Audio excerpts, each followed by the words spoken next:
Bonjour les voileux ou les futurs voileux, ça dépend de quel côté vous êtes. Bon, dans tous les cas, vous vous intéressez au bateau. Allez, on continue dans ces vidéos techniques ou la découverte de la voile pour certains. Aujourd'hui, on va faire une vidéo sur le moteur. On va en faire 2 épisodes. J'ai pris des notes. La première, ça va être plutôt sur une présentation générale d'un moteur diesel, comment ça fonctionne. Et à la fin, le petit plus de chez Monsieur Balzen, comme toujours, je vous parlerai des pièces, des spare parts, des pièces que je pense qu'il faut que vous amenez avec vous. Puis après, on va faire un deuxième épisode sur les cas où le moteur ne démarre pas et comment le faire qui démarre. Et là, j'ai des astuces, j'en ai une super bien. Mais on attaque avec la présentation générale du moteur. Bon, alors, moteur diesel, Allez, le moteur, les gars. Déjà, il faut savoir que je suis pas dieseliste, alors cette vidéo, la prenez pas comme le savoir absolu. Je vais juste partager ce que je connais. On va faire ça. On va essayer de faire une compréhension générale du fonctionnement du moteur, et puis après, on va aller un peu plus dans le lourd. Donc, j'ai mis un petit peu de lumière pour qu'on y voit bien. Bon, celui-là, c'est un Perkins 4108. Alors, pour ceux qui connaissent pas trop la mécanique, bon, il y a les moteurs diesel et les moteurs essence. L'avantage du moteur diesel, c'est que ça démarre sans électricité. Il n'y a pas de tête de delco, d'allumeur, etc., etc. Alors, sur le côté ici, vous avez donc le fameux filtre à gasoil qui arrive avec ici derrière. Alors attention, on va enlever la petite poignée qui est là. Voilà, ici derrière, la petite pompe à gasoil qui va bien.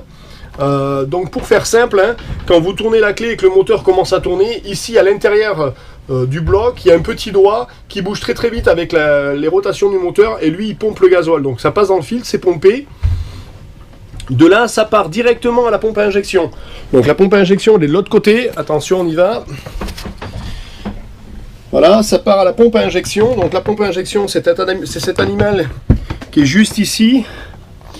Voilà, ça c'est notre pompe à injection, avec les durites d'arrivée du gasoil qui sont là, et les sorties qui repartent vers les injecteurs qui sont ici. Ça c'est mon filtre à huile, et ça ici c'est mon démarreur. On regarde ça de loin, si on n'est pas trop mal. Filtre à huile, pompe à injection et démarreur. Donc le gasoil il arrive dans cette pompe à injection. De cette pompe à injection il part et il va venir se remettre ici sur le haut. Donc là on est sur le haut du bloc. Et voilà, vous avez les arrivées des injecteurs qui sont sur la partie basse ici. Je vais essayer de faire des plans assez concrets. Donc voilà, ça c'est l'arrivée de ton injecteur, ici là où tu vois mon doigt. Et ça c'est le trop-plus qui s'en va, qui repart en fait. Il fait les 4 injecteurs et ça repart, le circuit repart directement à ma pompe à gasoil, ça gère le trop-plein. Donc voilà, ça arrive de la pompe à injection, ça rentre là-dedans, ça rentre dans le bloc, pression et température. Voilà à peu près comment ça se passe. Quoi dire de plus? Je pense qu'on a à peu près tout dit là-dessus. Voilà. Allez, on est bon. Donc les pièces qu'il faut que vous ayez en tête, elles sont là. C'est donc ce filtre à gasoil qui est de ce côté-ci.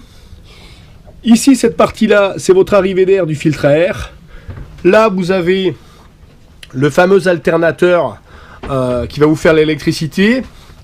Ici, vous avez votre pompe à eau avec sa courroie. Ici, vous avez la deuxième pompe à eau, la pompe d'eau de mer, qui passe dans un échangeur thermique, qui est cette espèce de grosse chose qui est là. Donc là-dedans, si vous voulez, il y a 2 choses. Vous avez un liquide qui se trouve ici. Donc votre liquide de refroidissement, vous mettez le doigt, il y en a dedans, on est bien. Et dedans, c'est un espèce de nid d'abeille. Donc, cet échangeur thermique, ne mettez jamais d'eau dedans, mettez toujours du liquide, c'est leur maladie chez les Perkins. Si vous avez un Perkins, vérifiez qu'il y a toujours du liquide, et pour le nettoyer, vous démontez cette partie qui est là et la partie qui est de l'autre côté ici à l'arrière. À l'intérieur, vous avez une espèce de grand tube avec plein de petits trous dedans. C'est une espèce de nid d'abeille, il faut que ce soit bien clean. Donc voilà, vous avez votre deuxième pompe ici. Là, vous avez votre filtre à huile, et là-bas en bas, de l'autre côté, vous avez votre démarreur. La bébête, elle est là. C'est votre démarreur qui, lui, vous actionne la couronne. Bon, voilà, le principe est assez simple. 2 choses que vous avez en plus sur ce moteur que vous allez trouver sur le vôtre. Bon, là, on n'y voit pas grand-chose. C'est dommage. On n'y voit pas là? Non, on n'y voit pas. Ici, vous avez votre jauge qui est votre alarme de pression d'huile. Et ici, vous avez l'alarme de température qui se trouve ici en haut. Donc c'est ce petit truc là.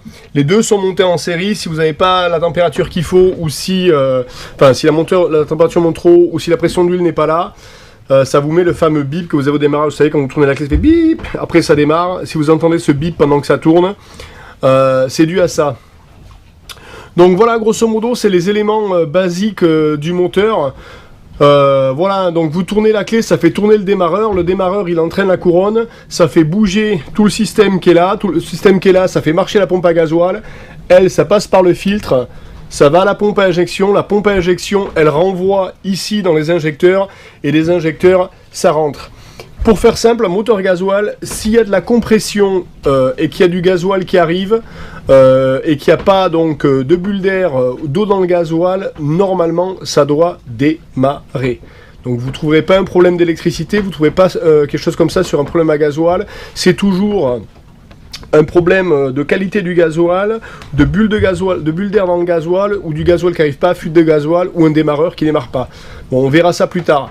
Et bon, après vous avez la classique, hein, votre jauge pour le niveau d'huile qui est ici, que vous remplissez par le dessus qui est là. Bon, c'était un petit truc assez rapide. Alors attendez, je vais rattraper mes notes, parce que j'avais des trucs à vous dire.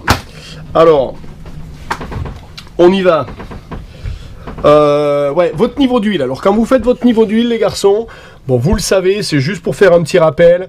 Vous mettez le moteur légèrement en température, pas qu'il soit froid, pas qu'il soit très chaud. Vous le faites monter d'une vingtaine de degrés ou une trentaine de degrés. Vous prenez le niveau d'huile. Sur votre barrette d'huile, vous avez un mini, un maxi, plutôt près du mini. Et surtout, n'en mettez pas plus ou moins. Mais plus vous en mettez, plus, si vous voulez, vous mettez sous pression le système des joints à l'intérieur. Donc plus vous êtes près du mini, mieux c'est pour lui. Ça c'est la première. Allez, je vais filmer ma tronche. Les moteurs reconditionnés. Alors les moteurs reconditionnés, qu'est-ce que c'est? Le moteur reconditionné, celui-là il était reconditionné, donc c'est pas dur. Tout ce que vous voyez qui est vert, c'est ce qui vous envoie. Tout ce que vous voyez qui est bleu, c'est du moteur d'origine, c'est du moteur d'avant. Donc vous voyez les changeurs, tout ce qui est les injecteurs, les pompes des deux côtés, les alternateurs, toute la partie arrière. Ce qui veut dire que c'est un bloc qui arrive. Sur lequel toutes les pièces d'usure, si vous voulez, sont plus là. Donc ça veut dire que quand vous achetez un bateau avec un moteur reconditionné, l'échangeur, il a la vie du bateau en général, la pompe à eau, elle a la vie du bateau en général, etc. etc. Donc faites attention à ça. Ici sur la partie eau, donc ça c'est votre système d'eau. Là-dedans vous avez un système avec, c'est une partie en métal, c'est un bilame qui vient se fermer et s'ouvrir, qui laisse passer l'eau avec la température. Cela c'est une maladie très courante que ça s'ouvre pas. Si vous avez eu des 4L, vous connaissez ça. Petit truc en plus que je peux vous dire, gardez votre premier bidon de vidange, parce que quand vous allez arriver quelque part et que vous avez une vidange à faire, c'est bien de pouvoir mettre la vieille huile dans quelque chose. Donc là, si vous avez des bidons vides, c'est bien. Et maintenant, je vais vous parler un petit peu du petit plus de chez Monsieur Balzen, mais ça, c'est maintenant. Allez, le petit plus de chez Monsieur Balzen. Ouais, les copains. À garder donc des durites. Ayez avec vous des durites.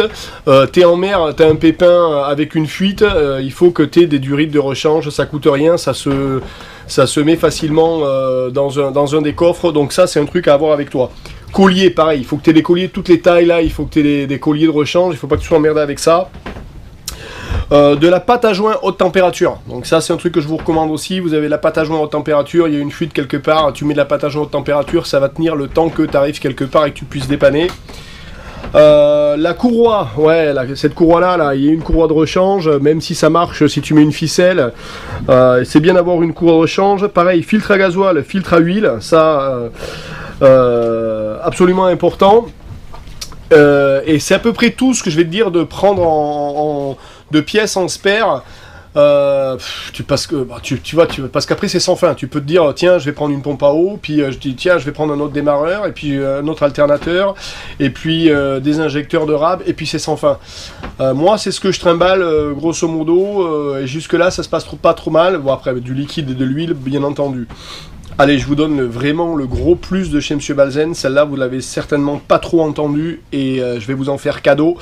Je pense même que je vais apprendre quelque chose à mon père. Ça va être assez plaisant. Je suis pas sûr là-dessus. Allez, je vous le dis.